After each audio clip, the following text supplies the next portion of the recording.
العلم هو النور الهادي والمفتاح لكل الخير من يرد الله به خيرا. بسم اللہ الرحمن الرحیم. اللہم صل علی حبیبک سیدنا و نبینا و مولانا محمد وآلہ وصحبہ وبارک وسلم. باب ما جاء فی فضل السرید. وبه قال حدثنا محمد بن المثنى قال حدثنا محمد بن جعفر قال حدثنا شعبہ عن عمرو بن مرة عن مرة الحمدانی عن ابی موسیٰ عن النبی صلی اللہ علیہ وسلم قال کمل من الرجال کثیر ولم یکمل من النساء الا مریم بنت عمران وآسیۃ امرأۃ فرعون وفضل عائشۃ علی النساء كفضل الثرید علی سائر الطعام.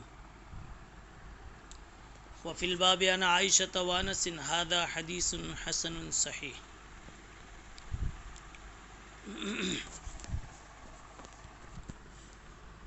سرید کی فضیلت کے بیان میں یہ باب ان روایات سے متعلق ہے جو روایات سرید کی فضیلت کے متعلق وارد ہیں. سرید سے کیا مراد ہے؟ سرید اس کھانے کو کہتے ہیں جس میں روٹی توڑ کر شوربہ میں ملا دی جاوے، خواہ اس میں گوشت ہو یا نہ ہو. بسا اوقات گوشت سے بھی زائد نفع اور مقوی ہوتا ہے. سرید اہل عرب کے ہاں بہت پسندیدہ کھانا مانا گیا ہے. حضرت ابو ہریرہ رضی اللہ تعالی عنہ نے ایک روایت میں ارشاد فرمایا کہ رسول اللہ صلی اللہ علیہ وسلم نے سرید اور سحور کے لیے برکت کی دعا فرمائی. حضرت ابو ہریرہ رضی اللہ عنہ کی اس روایت کو امام احمد نے نقل کیا ہے. اسی طریقے سے امام طبرانی نے ایک مرفوع روایت حضرت سلمان فارسی کی سند سے نقل کیا کہ رسول اللہ صلی اللہ علیہ وسلم نے فرمایا کہ برکت 3 چیزوں میں ہے: جماعت اور سحری اور سرید. اس باب سے سرید کی فضیلت کو بتلانا مقصود ہے. روایت جا رہی ہے محمد ابن مثنى سے اور پہنچ رہی ہے ابو موسیٰ اشعری رضی اللہ تعالی عنہ پر. انہوں نے نقل فرمایا کہ جناب رسول اللہ صلی اللہ علیہ وسلم نے فرمایا کمل من الرجال کثیر ولم یکمل من النساء الا مریم بنت عمران وآسیۃ امرأۃ فرعون وفضل عائشۃ علی النساء كفضل الثرید علی سائر الطعام.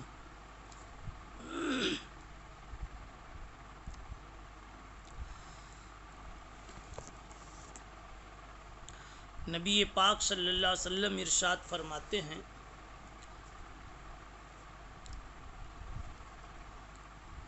مردوں میں تو بہت سارے لوگ باکمال ہوئے، لیکن عورتوں میں سوائے حضرت مریم اور حضرت آسیہ ان 2 کے علاوہ باکمال عورتیں نہیں ہو سکی. اور عائشہ کی فضیلت ایسی ہے دوسری عورتوں پر جیسے سرید کی فضیلت تمام کھانوں پر.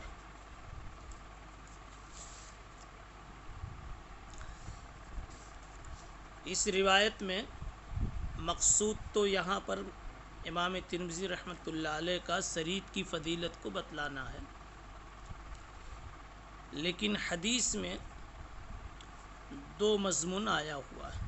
پہلا مضمون یہ ہے کہ آپ صلی اللہ علیہ وسلم نے ارشاد فرمایا کہ مردوں میں تو کاملین بہت ہوئے، جیسے مردوں میں انبیاء ہوئے، رسول ہوئے، خلفاء، علماء، اولیاء، مجاہدین،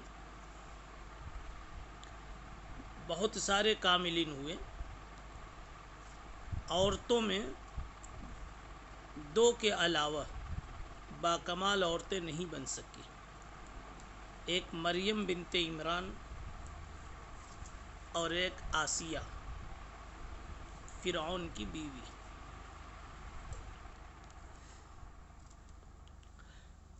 بعض حضرات نے اس روایت کا اور اس جزو کا مطلب یہ بتایا ہے کہ یہ تقابل مطلق فضائل میں نہیں ہے، بلکہ مرد اور عورت کے اپنے اپنے متعلقہ فضائل کے اعتبار سے، کہ مردوں سے متعلق جو فضائل ہیں ان میں باکمال بہت سارے مرد ہوئے، لیکن عورتوں سے متعلق جو فضائل ہیں ان فضائل کو حاصل کرنے والی باکمال عورتیں بہت کم ہی ہوئی۔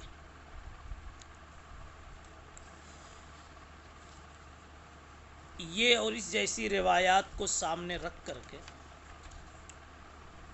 جمہور علماء امت نے یہ فیصلہ فرمایا ہے کہ کوئی عورت نبیہ نہیں ہو سکی ہے، یعنی کسی عورت کو نبوت نہیں ملی، اور ان میں یہ شان و صفت بھی نہیں کہ ان کو نبوت دی جاتی۔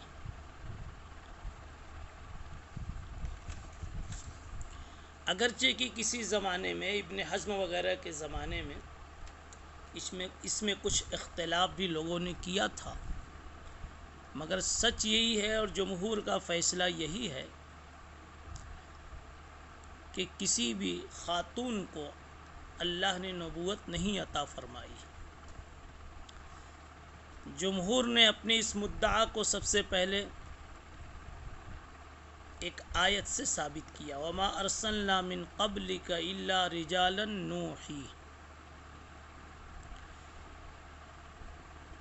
اس میں رجال کی صراحت آئی ہے کہ ہم نے آپ کے پہلے کچھ رجال کو بھیجا جن کے پاس ہماری وحی آیا کرتی تھی۔ آیت شریفہ میں رسالت کی صفت مردوں کے ساتھ ہی خاص کر دی گئی، اس لیے کسی خاتون میں شان رسالت یا شان نبوت نہیں پائی جاتی۔ دوسری دلیل یہ ہے کہ حضرت مریم کے بارے میں قرآن مجید نے کہا وَأُمُّهُ صِدِّيقَةٌ،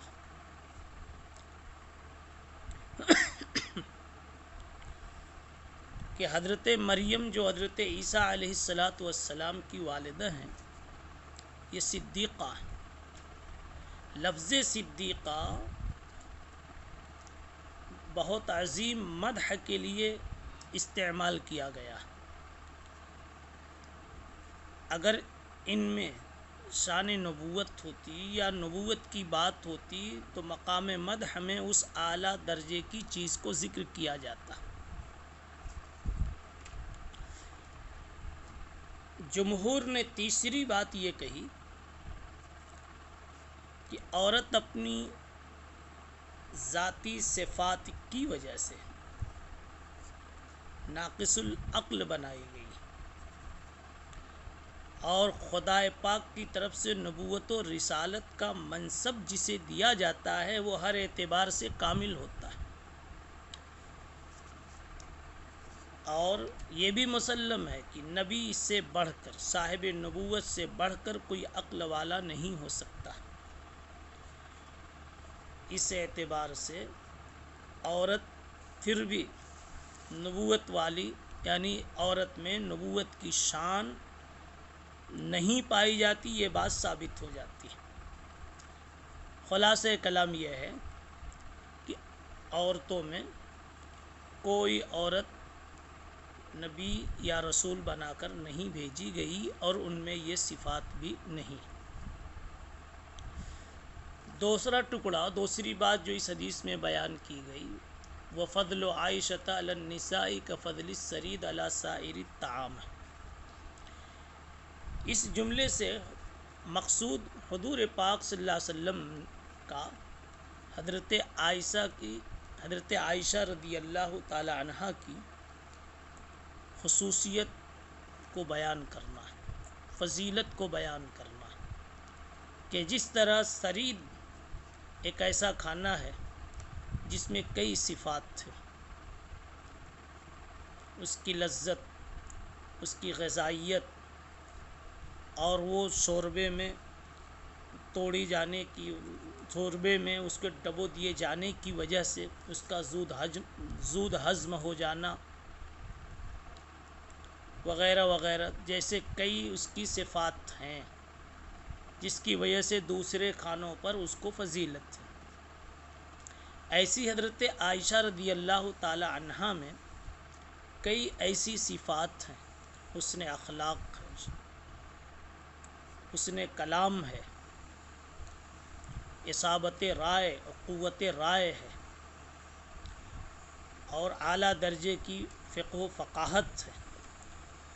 ان سب اپنی صفات کی وجہ سے حضرت عائشہ رضی اللہ تعالی عنہا دوسری عورتوں پر فائق تھی۔ تو جس طرح سے سرید کھانے کو ایک فضیلت حاصل ہے دوسرے کھانوں پر، ایسے ہی حضرت عائشہ رضی اللہ تعالی عنہا کو دوسری عورتوں پر فضیلت حاصل ہے۔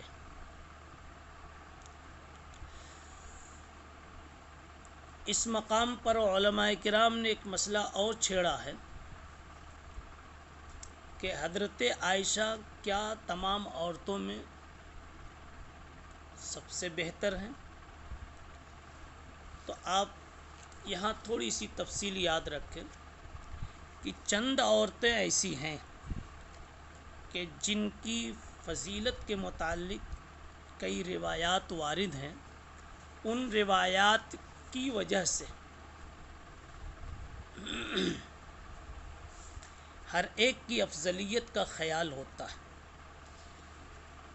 ایک تو حضرت مریم، حضرت عیسیٰ علیہ السلام کی والدہ مکرمہ ہیں، ان کے متعلق بھی روایات وارد ہیں۔ حضرت خدیجہ رضی اللہ تعالی عنہا کے تعلق سے، اسی طریقے سے حضرت فاطمہ، حضرت عائشہ، ان میں سے ہر ایک کے متعلق کچھ نہ کچھ روایات ملتی ہیں۔ مثلا حضرت مریم کے بارے میں اللہ تعالیٰ نے ارشاد فرمایا وَاصْطَفَاكِ عَلَى نِسَاءِ الْعَالَمِينَ،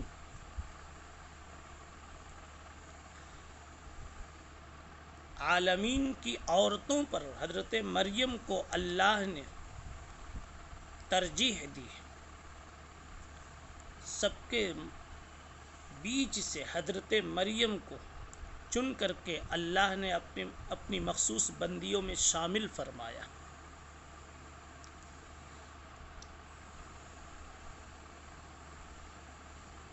ایک حدیث ابن عساکر نے نقل کی ہے عبداللہ ابن عباس رضی اللہ عنہ کے حوالے سے، سیدۃ نساء اہل الجنۃ مریم ثم فاطمہ ثم خدیجہ ثم آسیہ۔ اسی طریقے سے ایک روایت اور بھی ہے جس میں بخاری شریف کے اندر میں ہے، جس سے حضرت مریم بنت عمران کی افضلیت کا خیال ہوتا ہے۔ یہ روایات تو حضرت مریم کی افضلیت کی طرف مشیر ہے۔ اس کے علاوہ حضرت عائشہ کے بارے میں بھی روایات، مثلا حضرت عائشہ سے ایک مرتبہ حضور پاک صلی اللہ علیہ وسلم نے فرمایا، عائشہ یہ جبریل آئے ہیں تم کو سلام کہہ رہے ہیں۔ تو حضرت عائشہ کہتی ہیں کہ پھر میں نے جبرائیل کے سلام کا جواب بھی دیا اور میں نے کہا وعلیہ السلام ورحمۃ اللہ وبرکاتہ۔ حضرت خدیجہ سے متعلق بھی روایات، حضرت عائشہ کے تعلق سے یہ باب کی جو روایت ہے وہ بھی سامنے موجود ہے۔ حضرت خدیجہ کے تعلق سے حضور پاک صلی اللہ علیہ وسلم نے فرمایا، جس کو ابن جریر نے نقل کیا ہے کہ فضلت خدیجۃ علی نساء امتی کما فضلت مریم علی نساء العالمین۔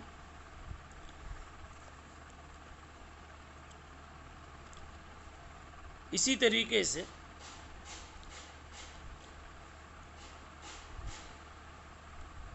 ترمذی شریف میں ایک روایت ہے، خیر نسائها خدیجۃ بنت خویلد۔ نیز سیرت کی کتابوں میں ایک روایت یہ بھی ملتی ہے کہ ایک موقع پر نبی پاک صلی اللہ علیہ وسلم نے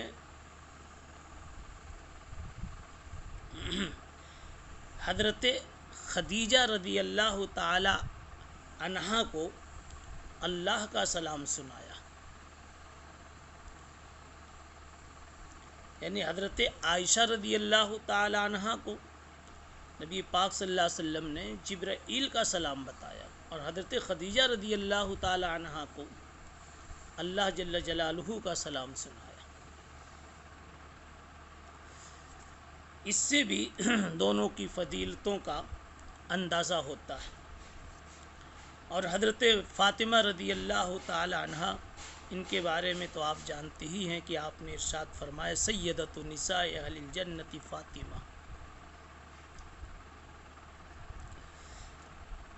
یہ چند وہ روایات ہیں جن کی وجہ سے علماء کرام کے درمیان فیصلہ کرنا مشکل ہوتا ہے کہ حقیقی اولیت کس کو حاصل ہے، اس لیے تطبیق کی کوشش کی گئی۔ حضرت مریم کو فضیلت اپنے زمانے کی عورتوں پر اس طرح تطبیق دی گئی کہ حضرت مریم کو جو فضیلت ہے وہ ان کے زمانے کی عورتوں کے اعتبار سے،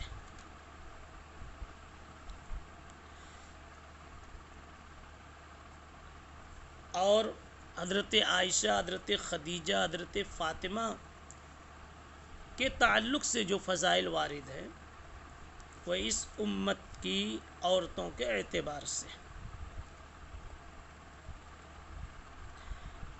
اور کبھی اس طرح بھی تطبیق دی گئی کہ ہر ایک کی فضیلت اس کی بعض متعلقہ صفات کے اعتبار سے، جیسے کہا جاتا ہے زید کی فضیلت فن حدیث کے اعتبار سے، عمرو کی فضیلت فن فقہ کے اعتبار سے، کسی کی فضیلت فن تجوید کے اعتبار سے ہے فضیلت سب کو، تو ایسے ہی حضرت مریم کو فضیلت اس اعتبار سے ہے کہ ایک جلیل القدر نبی حضرت عیسیٰ علیہ السلام کی والدہ ہیں۔ یا ایک دوسرا پہلو یہ ہے کہ حضرت مریم کے پیٹ سے حضرت عیسیٰ علیہ السلام بغیر باپ کے پیدا ہوئے، تو ایک اللہ کی قدرت کے لیے حضرت مریم کا پیٹ، حضرت مریم کی ذات کریمہ اللہ کی قدرت کے لیے مظہر ثابت ہوئی۔